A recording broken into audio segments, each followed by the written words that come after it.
শেখ হাসিনা একটা রক্ত পিপাসু মহিলা,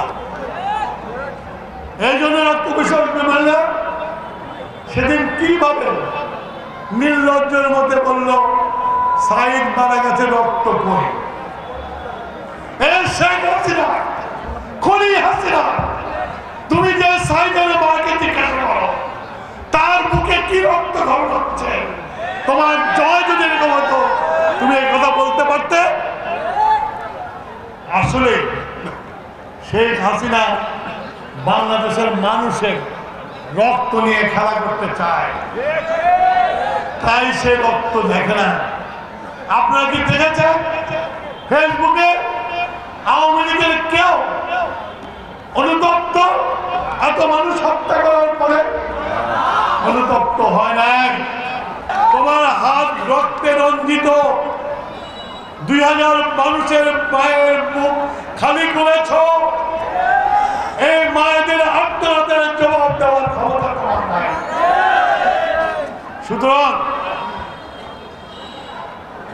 যে কুচক্র করছে সেদের সম্বন্ধে আপনারা সাবধান হন।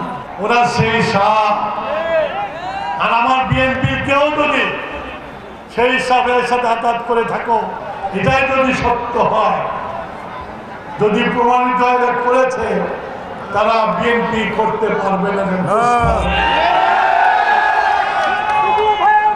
শেখ হাসিনা ছেলে মেয়ে বোন ভাগনা ভাগ্নি মিলে দেশের 90,000 কোটি টাকা বের করে দিয়ে গেছে। তারপরে দেশে আর কি থাকে? ভারপ্রাপ্ত চেয়ারম্যান তারেক রহমান, শহীদ জিয়া যেমন 7ই নভেম্বরের পরে বাংলাদেশের হাল ধরেছিল, হাসিনার বাবা শেখ মুজিবের মৃত্যুর পরে শ্মশান বাংলাদেশকে, সেই শ্মশান বাংলাদেশকে একটা সুজলা সুফলা শস্য শ্যামলা বাংলাদেশের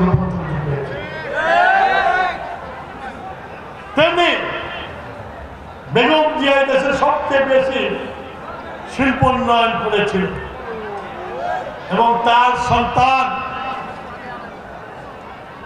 অলরেডি ঘোষণা করেছে 31 দফা, যে 31 দফা হচ্ছে বাংলাদেশের মানুষের মুক্তির সনদ, যে 31 দফা হচ্ছে উদারপন্থী গণতান্ত্রিক সমাজ, যে 31 দফায় বলা হয়েছে যে বিএনপিতে ক্ষমতায় গেলে জাতীয় সরকার গঠন করবে।